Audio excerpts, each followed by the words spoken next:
여러분 안녕하십니까? 복음을 듣지 못한 이를 향한 선교.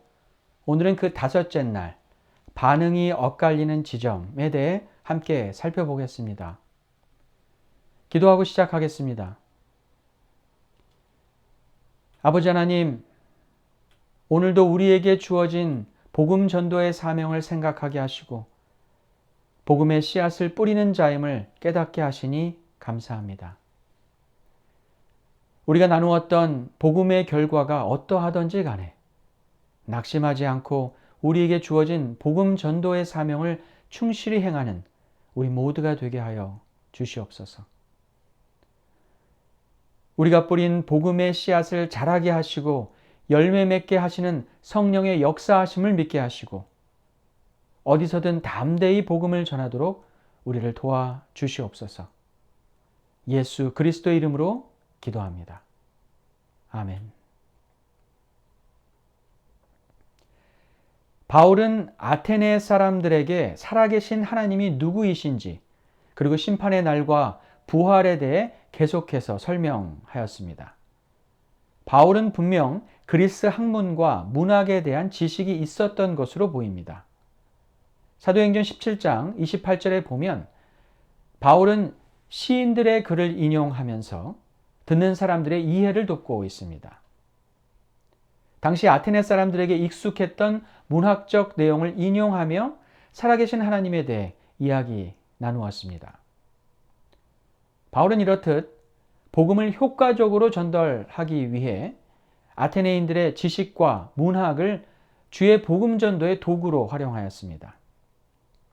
바울은 아테네 사람들이 이미 알고 있는 지식과 이해 속에 발견될 수 있는 그 빈틈을 하나님에 대한 지식으로 채우면서 복음의 진리를 설명하였습니다.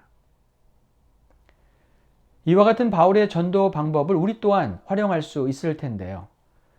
성서적인 진리에 익숙하지 않은 사람들에게 성경과 복음의 진리만을 나열해서 설명하는 것보다는 듣는 사람들의 일상의 삶 속에서 익숙하고 친근한 일들을 이야기하며 그것과 연관된 복음의 말씀을 전하는 것도 지혜로운 방법이라고 생각합니다. 그러기 위해서는 세상에서 지금 벌어지고 있고 사람들이 관심을 갖고 있는 일이 무엇인지 정도는 알아야 하지 않을까 싶습니다. 일상을 살아가는 사람에 대한 이해가 때론 효과적인 복음 전도의 도구가 될 수 있습니다. 사람들에게 익숙한 이야기 속에 복음의 진리를 담아 전할 수 있는 우리 모두가 되길 바랍니다. 바울이 아테네 사람들을 향해 그의 학문적 지식과 사람에 대한 이해를 담아 복음을 전했을 때 사람들의 반응은 제각각이었습니다. 각각의 반응이 사도행전 17장 32절로 34절에 잘 나타나 있는데요. 그들이 죽은 자의 부활을 듣고 어떤 사람은 조롱도 하고 어떤 사람은 이 일에 대하여 내 말을 다시 듣겠다 하니 이에 바울이 그들 가운데서 떠나매 몇 사람이 그를 가까이 하여 믿으니 그 중에는 아레오바고 관리 디오누시오와 다말이라 하는 여자와 또 다른 사람들도 있었더라. 당대 최고의 전도자였던 바울의 명연설에도 불구하고 복음의 말씀을 들은 모든 아테네 사람들이 하나님의 말씀을 믿기 시작한 것은 아니었습니다. 아테네 사람들은 인간의 영혼은 영원히 존재한다고 믿었지만 몸의 부활을 받아들이기가 쉽지 않았습니다. 그들은 육체를 속되고 악한 것으로 생각했기 때문인데요. 그러기에 몸의 부활을 이야기하는 바울의 말을 조롱하고 비웃었습니다. 그들이 가지고 있는 지식에 대한 확신과 자신들의 지식이 우월하다는 교만 때문에 그들은 바울이 전한 구원과 부활의 기쁜 소식을 받아들일 수가 없었습니다. 하지만 비록 그들이 바울의 기별을 거부했다 하더라도 바울이 그들에게 복음의 핵심을 증거할 수 있었다는 것은 세계를 향한 복음 전도를 위해 큰 의미가 있는 사건이었다라고 말할 수 있습니다. 그리고 바울로부터 복음을 들은 몇몇 사람들은 진리의 말씀에 관심을 가지고 말씀을 다시 듣겠다는 반응을 보였습니다.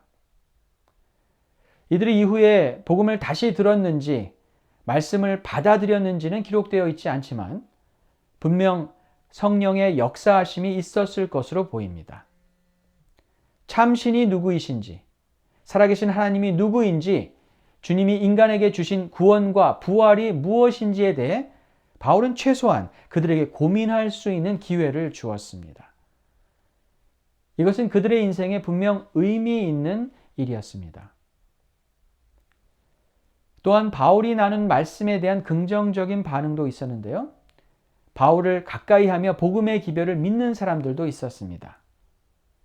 사도행전에는 이렇게 기록합니다. 아덴에서의 그의 수고가 전혀 헛된 것은 아니었다. 가장 저명한 시민의 한 사람인 디오누시오와 어떤 다른 사람들이 복음 기별을 받아들이고 신자들과 전적으로 연합하였다. 디오누시오에 관해서는 정확히 알려진 바는 없지만 후기 전승에 의하면 그가 아테네의 첫 감독이 되었다고 합니다. 당시 복음이 전파되던 여러 곳과 같이 이곳 아테네에도 처음 복음을 받아들인 사람이 그 지역의 교회 지도자가 되었습니다. 비록 바울의 나눈 복음을 받아들인 사람들이 몇몇이었지만 이들로 인해 이 지역의 복음 전도를 위한 기초가 세워졌습니다. 복음을 들은 사람들의 이런 엇갈린 반응을 볼 때 우리는 바울의 선교가 실패했다라고 말할 수 있을까요? 그렇지 않습니다. 바울은 복음의 씨를 뿌렸고 자라게 하시는 분은 성령이심을 우리는 잘 알고 있습니다. 기대하고 바랬던 열매를 걷지 못했을지라도 우리는 우리에게 주어진 사명을 따라 복음의 씨를 계속 뿌려야 할 것입니다. 복음을 들은 사람들의 반응이 어떠하든지 간에 우리는 낙심하지 말고 복음의 기별을 전하는 자가 되어야 할 것입니다. 여러분과 저는 복음의 씨를 뿌리는 사람이지 그 열매를 거두는 사람이 아닙니다. 우리가 뿌린 복음의 씨앗이 언제 어디서 꽃을 피우고 열매를 맺히게 될지 알 길이 없습니다. 오늘 하루도 주께서 우리에게 만나게 하신 사람과 복음을 전할 수 있는 기회를 놓치지 마시고 일상의 삶을 담아 복음의 씨를 뿌리는 여러분 모두가 되시길 바랍니다. 그들의 반응이 어떠하든지 계속해서 일하실 성령의 역사하심을 기대하고 그 영혼들을 위해 계속해서 기도하는 우리 모두가 되기를 바랍니다.